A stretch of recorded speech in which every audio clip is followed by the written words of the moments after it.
Hi friends, we are going to listen about one of the unsung hero. He is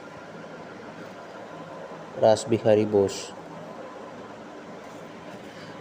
Bengal has produced many a great freedom fighter, and notable but not so popular among them was Rash Bose. His college studies were in Chandramagne, a place which was under French control. He happened to he about French Revolution of 1789 and it influenced him very much. His mind was preoccupied with revolutionary ideas. The famous novel Anandamat, written by another renowned Bangali Bangim Chandra Chattopadhyay, also had great influence on him. Bengali poet Navisan's Pleasure Yuddha, a collection of patriotic poems, made him more determined to work on revolutionary lines, roots of the patriotism. He read nationalistic speeches by author and revolutionary Surendranath Banerjee and Swami Vivekananda in Chandarnagar has teacher Charuchan, a man of radical ideas, inspired Rasbihari along revolutionary lines. Rasbihari did not get a chance to complete college because his uncle got him a job at Fort William. From there, he transferred to the government press in Simla on his father's wish. He was appointed a copy holder in the press and was able to master English and typewriting. After some time, he moved to the Store Institution in Kazoli. Rasbihari was not happy with this job. On a colleague's advice, Rasbihari went to Dehradun as a guardian tutor in the house of Ramanand Tagore. He got a clerical post at the Dehradun Forest Research Institute where through hard work Rasbihari became a head clerk. The partition of Bengal in 1905 and the events that follow in its wake drove Rasbihari headlong into revolutionary activities. Rasbihari concluded that the government would not yield without revolutionary action on the part of the patriot. He started gearing up his revolutionary activities under the guidance of Jatin Banerjee and eminent revolutionary leaders. Rasbihari suddenly came into prominence after 23rd December 1912 when bombs were thrown at Lord Hardinge. The then victory of India, the planning for it was initiated at a conclave in Chandanar. The suggestion for attack on Hardinge emanated from Strays Ghosh, a daredevil friend of Rasbihar, but some present thought that it was unpractical. Rasbihari was reflecting and spoke only that he was ready and resolved by lied to conditions that he should be supplied with powerful bombs and that he should have a young man of an impeccable revolutionary character. Both were obtained and the first rehearsal was made on Diwali of 1911. Events sound of crackers all round the bombs burst to Raspberry's satisfaction. But he had to wait for more than 1 year, which, however, was fully utilized in rehearsal for the outstanding action on 23rd December. The young man who came from Chandarnagar was one Basan Biswas, a handsome boy of 16 years, he could easily be dressed up as a girl and get mixed up with other women sitting on spacious terrace of a building in Chandni Chowk. All were eagerly waiting for the victorial procession. The bombs had to be hurled by Basant on the target. He had actually practiced in for a month in the garden of Raja Pian Tagore at Dehradun. Ras Bigari was serving with the Forest Research Institute there, and Basant was supposed to be his servant. Security tents were filled with the stone pieces and were hurled at the imaginary height of ring citron harder. On the previous day, Ras Bihari took his young girlfriend in tango and had a ride through the roads of Chandni Chowk, which was to be the venue the next day. It was the 23rd December 1912. The victory and the veterans were on the elephant back. Ladies were exiled excitedly waiting for the procession to arrive. Besant, dressed as a girl, was one about them. Her point chosen was a clock tower in Chandani Chowk near the Punjab National Bank. The bomb was to be thrown when the elephant would be just in front. Ras Bihari would be at the nearby point and what Bigari would be just opposite to throw the bombs a Bazanzam file. The atmosphere was electrifying when it just occurred to Ras Bigari that the practice of bomb throwing cigaretting at Jordan would be of no avail. It was from the ground to the imaginary eye of the target on the elephant back. He just rushed in and asked Bazan to enter the bathroom and quickly change his sari to male clothes which he was carrying.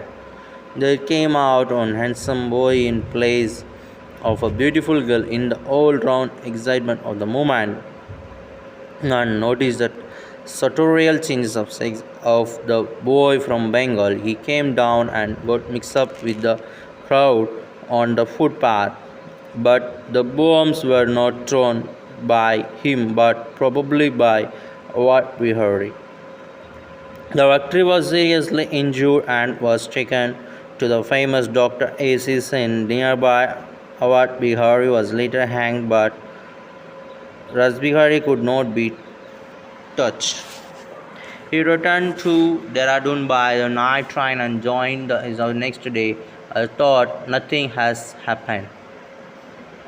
Further, he organized a meeting in loyal citizens. Dehradun condemned the dastardly attack on the victory. Who on earth could imagine that he was the same person who had masterminded and executed the most outstanding revolutionary action? Lord Harding, in his My Indian Years, has described the whole incident in the interesting way. Though Harding escaped death, Rasbihari efforts continue unabated. Actually, it was a longer area of operation, a sort of an India revolution concentrating mainly on the various cantonment as a god sent the leadership for it came from unexpected quarters. By 1914, many explosive elements came to India from America, Canada, and the Far East. They were broadly speaking gathered elements. About 4,000 of them were already in India. They had brought some arms and money, but all that they lacked was a proper leader. After the attempt of Harding, their eyes fell on Rose Bigari. At this sure came Vishnu Ganesh Pangle, an American trained who met Bose at Banaras and requested him to take up the leadership of the coming revolution. But before accepting the responsibility, he sent Sachin Sanil to the Punjab to assess the situation. Sachin returned very optimistic. At mid-January 1915, Ras Bihari first announced the news of their impending revolution at the private meeting at the Banaras. The war in Europe had already started. Most of the Indian army was shifted to other territories of war.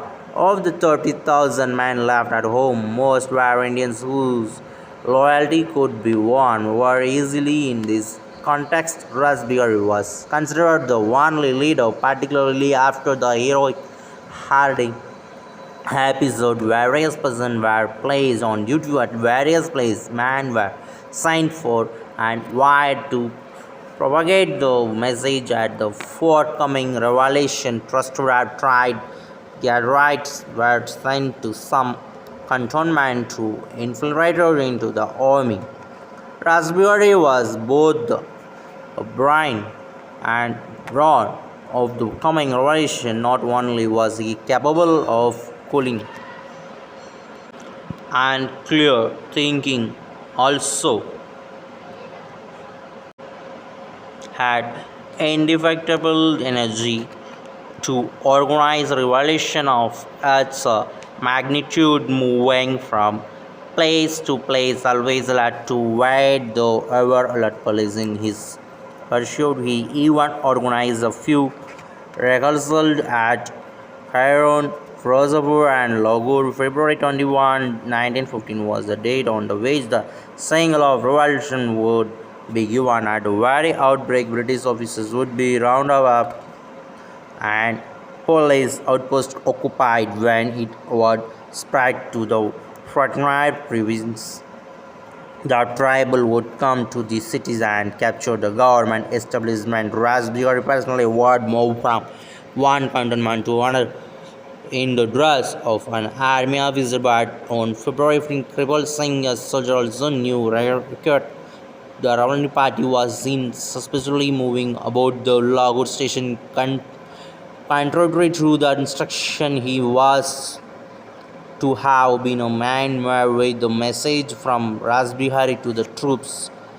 The revolution plan for 21st was fizzled out. Raspberry left Calcutta on May 12, 1915. He went to Japan as Rajapayam Tagore, a distant relative of Rabindranath Tagore. Some historians say that Rabindranath Tagore was aware of these impersonations. Raspberry reached Singapore on May 22, 1915, and Tokyo in June. Between 1915 and 1918, Raspberry lived almost of variety changes in his residence 17 times during this period. He met Rabilal Gupta and Bhawan Singh of the Garo Party. Japan was an ally of Britain and the First World War and tried to extradite Bigari's Bose and a rebel from Japan.